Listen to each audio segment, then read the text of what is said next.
अस्सलाम वालेकुम। आज का हमारा टॉपिक है development of cell mediated immunity.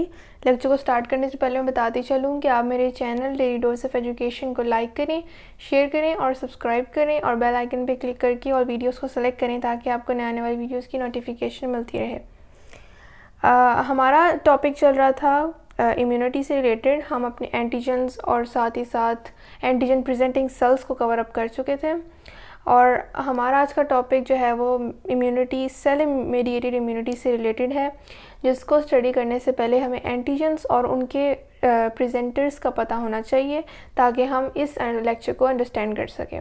Lecture को स्टार्ट करने से पहले एक एडिशनल पॉइंट मैं आपको बता दूं कि ये लेक्चर जो हैं अपलोड करने का पर्पस मेन ये है कि जो बच्चे अफोर्ड नहीं कर सकते, जो स्टूडेंट्स अफोर्ड नहीं कर सकते, वो बुक्स जो काफ़ी एक्सपेंसिव हैं, वो घर बैठे जो हैं इन वीडियोस से बेनिफिट गेन कर सकें। तो ये इसका रियल पर्पस है। तो आप अपने फ्रेंड्स के साथ और डिफरेंट सोशल नेटवर्क्स पे जो भी आप यूज़ करते हैं वहाँ पर इन्हें अपलोड करें वीडियोस को, ताकि और भी बहुत से लोग इस चीज़ का फ़ायदा उठा सकें। तो स्टार्ट करते हैं अपने टॉपिक को, development of cell mediated immunity.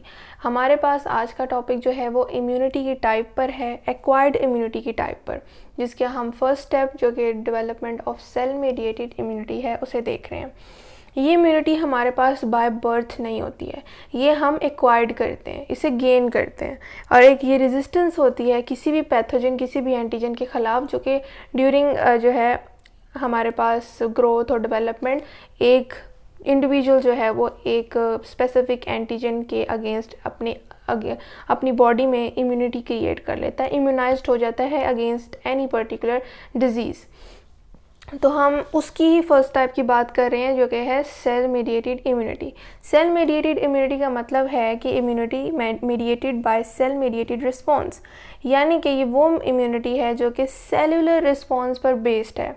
इस इम्यूनिटी में सेल्स हमारी बॉडी के वर्क करते हैं ताकि ये इम्यूनिटी डेवलप की जा सके हमारी बॉडी में, और इसका नाम हमें जो है वो इंडिकेट कर रहा है कि यहाँ पर वर्क हमारे पास जो करने वाला एजेंट है वो सेल है। नेक्स्ट पॉइंट है it does not involve antibodies, यानी कि हमारे पास इस इम्यूनिटी में एंटीबॉडीज़ प्रेजेंट नहीं होती। मैंने अभी आपको कहा कि हमारे पास एक्वायर्ड इम्यूनिटी क्या होती है, जो कि ड्यूरिंग द ग्रोथ हम एक स्पेसिफिक इंडिविजुअल एक पर्टिकुलर डिजीज़ के अगेंस्ट इम्यूनाइज्ड हो जाता है। तो उसकी हमारे पास दो टाइप्स थी एक्वायर्ड इम्यूनिटी की, सेल मेडिएटेड इम्यूनिटी और ह्यूमरल इम्यूनिटी। आज हमारा टॉपिक सेल मेडिएटेड इम्यूनिटी पर है जिसमें सेल्स इन्वॉल्व हैं। दूसरा हमारे पास ह्यूमरल इम्यूनिटी है जिसमें एंटीबॉडीज़ इन्वॉल्व होते हैं। सेल्स का और एंटीबॉडीज़ का पर्पस एक ही है कि एंटीजन्स के ख़िलाफ़ अपनी बॉडी को प्रोटेक्शन प्रोवाइड करनी है, रेजिस्टेंस प्रोवाइड करनी है, लेकिन इन दोनों का वर्क करने का जो मैकेनिज़्म है वो डिफरेंट है, लेकिन ऑलमोस्ट ये सेम वे में मूव करते हैं। इसीलिए अगर आप सेल मेडिएटेड इम्यूनिटी को स्टडी कर लेंगे तो आपको अपने नेक्स्ट टॉपिक ह्यूमरल इम्यूनिटी को स्टडी करने में मुश्किल नहीं होगी। तो इसमें सेल्स इन्वॉल्व हैं, ज़ाहिरन हमारे पास सेल मेडिएटेड इम्यूनिटी है। अब कौन कौन से सेल्स हो सकते हैं? वाइट ब्लड सेल्स जो हैं वो जिन्हें हम ल्यूकोसाइट्स कहते हैं, colourless nucleated cells of our body, जो कि हमारे पास बहुत ही कॉमन कॉन्सेप्ट है कि बॉडी में फ़ाइट करते हैं against the germs in order to develop immunity against them. तो वो सेल्स इन्वॉल्व हैं। वाइट ब्लड सेल्स में लिम्फोसाइट्स जो हैं, जो कि हमारे पास एक ग्रेनुलोसाइट्स हैं, ये हम टाइप्स डिस्कस कर चुके हैं अपने एमडी कैट के टॉपिक्स में कि हमारे पास वाइट ब्लड सेल्स और उनकी फर्दर टाइप्स और उनकी क्लासिफिकेशन किस बेसिस पे है, ये सारा हम थॉरली डिस्कस कर चुके हैं। मैं आपको थोड़ा सा ब्रीफ आइडिया दे दूं कि सेल्स में वाइट ब्लड सेल्स के लिम्फोसाइट्स इन्वॉल्व हैं, उनकी टी और बी दोनों लिम्फोसाइट्स इन्वॉल्व होते हैं। इस हमारे इम्यूनिटी के टाइप में टी लिम्फोसाइट्स मेनली इन्वॉल्व होते हैं। फिर हमारे पास मैक्रोफेजेस जो हैं, ये टिश्यू मैक्रोफेजेस जो कि बाय फैगोसाइटोसिस एक एंगल्फ करते हैं फॉरेन एंटीबॉडीज़ या बॉडीज़ को, और उसके साथ साथ हमारे पास नेचुरल किलर सेल्स इन्वॉल्व होते हैं, जो कि हमारे पास थर्ड कैटेगरी है। नॉन बी और नॉन टी सेल्स भी उनको कहा जाता है कि टी लिम्फोसाइट्स और बी लिम्फोसाइट मेन सेल्स हैं। एक third category natural killer cells की है जो कि बोन मैरो से डराइव होते हैं।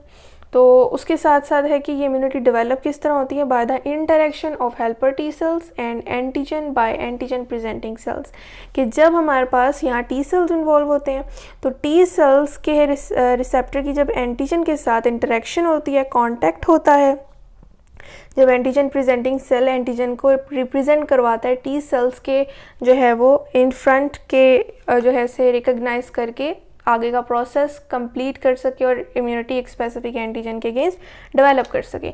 यहाँ टारगेट हमारे पास ये है, टारगेट को पूरा हमारे पास ये कर रहा है और हमारे पास जो आगे का सीक्वेंस मेंटेन कर रहा है टी सेल्स, जिसको हम कहते हैं कि इसकी वजह से ही हमारे पास डेवलप होती है सेल मेडिएटेड इम्यूनिटी। हमारे पास सेल मेडिएटेड इम्यूनिटी में टी सेल्स इन्वॉल्व होते हैं। टी सेल्स की हमारे पास 4 टाइप्स हैं। एक हमारे पास है हेल्पर टी सेल्स, दूसरा हमारे पास है साइटोटॉक्सिक टी सेल्स, एक हमारे पास है सप्रेसर टी सेल्स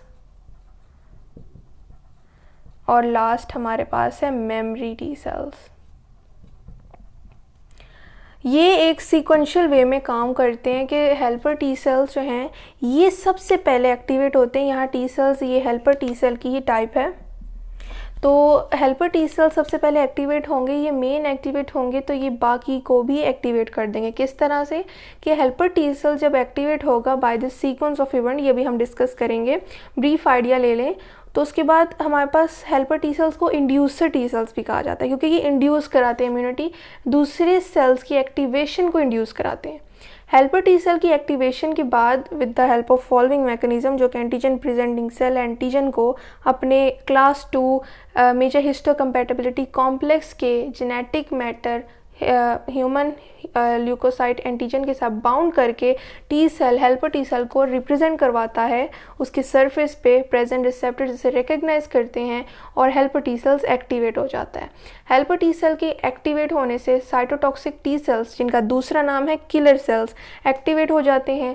ये उन सेल्स की तरफ जाते हैं या उन अफेक्टेड टिश्यूज़ की तरफ जाते हैं जहाँ वायरस इन्फेक्ट हुआ होता है, यानी वायरस अफेक्टेड सेल्स या टिश्यूज़ की तरफ, और उन हमारे पास जो सेल्स की मेम्ब्रेन है वहाँ पर वायरस ट्रैप हो जाता है। तो वहाँ पर ट्रैप होने की वजह से जब उसके एंटीजन्स होते हैं किसी भी फॉरेन बॉडीज़ के, वो साइटोटॉक्सिक सी सेल्स को अपनी तरफ अट्रैक्ट करते हैं by the process of chemotaxis. एक प्रोसेस है जो कि हमारे पास वाइट ब्लड सेल्स की एबिलिटी है कि वो मूव करते हैं टूवर्ड्स द एंटीजेनिक साइड, जहाँ पर एंटीजन प्रेजेंट होगा, फॉरेन बॉडी प्रेजेंट होगी by the attraction of a specific chemical that is released by the antigen. तो किलर सेल जाके वहाँ पर उन टिश्यूज़ की भी साथ साथ किलिंग करने लग जाएगा जहाँ पर वायरस अफेक्ट हुआ होगा। फिर सप्रेसर टी सेल्स जो है ये वर्क करेंगे, जिसे हम रेगुलेटरी टी सेल्स भी कहते हैं, जो रेगुलेट कराते हैं कि साइटोटॉक्सिक टी सेल्स को इनहिबिट कराते हैं इनके एक्शंस को, कि बॉडी के अपने टिश्यूज़ और सेल्स को ये हार्म ना कर सके। उसके बाद मेमोरी टी सेल्स आते हैं, ये मूव तो नहीं करते, इनएक्टिव फॉर्म में होते हैं। ये मूव तब करेंगे या सर्कुलेशन में तब आएंगे ब्लड की जब हमारे पास यही वाला एंटीजन, जिसकी वजह से ये हेल्पर टी सेल्स से लेकर सप्रेसर टी सेल्स तक प्रोसेस कंटिन्यू रहा है, वो दोबारा बॉडी के एंट्रेंस के लिए दोबारा से जो है वो इसका सीक्वेंस शुरू होगा। अगर बॉडी दोबारा से सेम पैथोजन या एंटीजन की जो है वो एक्सपोजर में आती है तो मेमोरी टी सेल्स तब वर्क करेंगे। मेमोरी टी सेल्स तमाम बाकी टी सेल्स को एक्टिवेट कर देंगे और इस बार जो बनने वाली हमारे पास इसका एक्शन होगा मेमोरी टी सेल्स का, वो ज़्यादा क्विक होगा, फास्ट होगा रेट, और उसके साथ साथ इम्यूनिटी भी जो डेवलप होगी वो स्ट्रांग होगी और किलिंग भी फास्ट होगी एंटीजन की। तो ये हमारे पास पूरा पर्पस है, यानी ये पूरा पर्पस डिपेंड करता है एंटीजन प्रेजेंटिंग सेल के एंटीजन को T cell helper T cell के पास लेकर जाना और उनके आपस में इंटरेक्शन कराना। तो इसीलिए आज हम सिर्फ इसके सीक्वेंस ऑफ इवेंट को देखेंगे। सीक्वेंस ऑफ इवेंट की तरफ चलते हैं कि हेल्पर टी सेल्स जो हैं वो रिकॉग्नाइज करता है एंटीजन को, जो कि surface of antigen presenting sales पर हमारे पास बाउंड हुआ है। और किस तरह से हेल्पर टी सेल्स उन्हें रिकॉग्नाइज करेंगे? बाय टी सेल रिसेप्टर्स, यानी कि TCR, यानी कि ये रिसेप्टर्स हैं जो हेल्पर टी सेल्स के सरफेस पे होते हैं। ये रिसेप्टर जो है ये सेंस प्रोवाइड करेंगे और एंटीजन को रिकग्नाइज करेंगे, जो कि एंटीजन प्रेजेंटिंग सेल, जो कि मैक्रोफेज सबसे मेजर और पावरफुल एंटीजन प्रेजेंटिंग सेल है, वो इसे प्रेजेंट करेगा। एक कॉम्प्लेक्स इंटरेक्शन या कॉन्टैक्ट बन जाएगा TCR यानी रिसेप्टर्स में और एंटीजन में, और इस कॉम्प्लेक्स इंटरेक्शन की वजह से हमारे पास क्या होगा कि हेल्पर टी सेल्स जो हैं ये एक्टिवेट हो जाएंगे इस रिएक्शन के दौरान। उसके बाद हमारे पास जो मैक्रोफेज है जो कि एंटीजन प्रेजेंटिंग सेल है, at the same time additional facility provide करेगा। और वो फैसिलिटी क्या है कि ये इंटरल्यूकिन 1 को रिलीज़ करेगा जो कि हेल्पर टी सेल्स की प्रोलिफरेशन और एक्टिवेशन के लिए रिस्पॉन्सिबल होगा। फिर एक्टिवेटेड टी सेल्स जो हैं ये सर्कुलेशन में एंटर हो जाएंगे, और सर्कुलेशन में जब चीज़ एंटर हो जाती है फिर वो अपना एक्शन दिखाती है। उसके साथ साथ एंटीजन जो कि हमारे पास एंटीजन प्रेजेंटिंग सेल की ह्यूमन ल्यूकोसाइट एंटीजन के साथ बाउंड था, जो कि हमारे पास जेनेटिक मैटर था क्लास 2 MHC का, वो जो है रिलीज़ करेगा और एक्टिवेट करेगा हमारे पास बी सेल्स को। बी सेल्स जो हैं उनको एक्टिवेट करने से क्या होगा, resultantly B cell immunity develop हो जाएगी, यानी कि ह्यूमरल इम्यूनिटी डेवलप हो जाएगी। जैसे सेल मेडिएटेड इम्यूनिटी हमारे पास टी सेल बेस्ड इम्यूनिटी है, और इसमें टी सेल्स की भी बात हम कर रहे हैं, लिम्फोसाइट की, टी लिम्फोसाइट की, उस तरह बी सेल इम्यूनिटी जो है वो बी लिम्फोसाइट्स पर बेस्ड है। तो इसको वो भी एट द सेम टाइम जो है ये टी लिम्फोसाइट की डेवलपमेंट के दौरान at the site reaction based जो है वो इम्यूनिटी डेवलप होती है by the antigen which is bound to the antigen presenting cell class 2 MHC molecule. तो उसके बाद हमारे पास हेल्पर टी सेल्स एक्टिवेट हो गए और इन्होंने बाकी सारे सेल्स को स्टेप बाय स्टेप एक्टिवेट किया और अपने प्रोसेस को कंटिन्यू करते हुए सेल मेडिएटेड इम्यूनिटी डेवलप की, और रिजल्टेंटली इवेंचुअली जो हमारे पास रिस्पेक्टिव इंडिविजुअल है जिसमें ये सारा मैकेनिज्म हो रहा है वो इम्यूनाइज्ड हो जाएगा अगेंस्ट द पर्टिकुलर एंटीजन, जिसके बारे में हमने पूरा सीक्वेंस स्टडी किया जो कि रिस्पॉन्सिबल था activation of this sequence of event के लिए। तो ये था आज का हमारा टॉपिक। आप आई होप आपको आज के लेक्चर की समझ आई होगी। अगर कोई क्वेश्चन हो तो आप कमेंट में ज़रूर पूछें। इसके बाद इंशाल्लाह हम बी सेल इम्यूनिटी जिसे हम ह्यूमरल इम्यूनिटी कहते हैं उसको डिस्कस करेंगे। उसकी बिल्कुल सेम इवेंट है, इसीलिए इसको हम कंसेक्टिवली लेके चलेंगे ताकि आपको सारे पॉइंट्स क्लियर हो जाएं।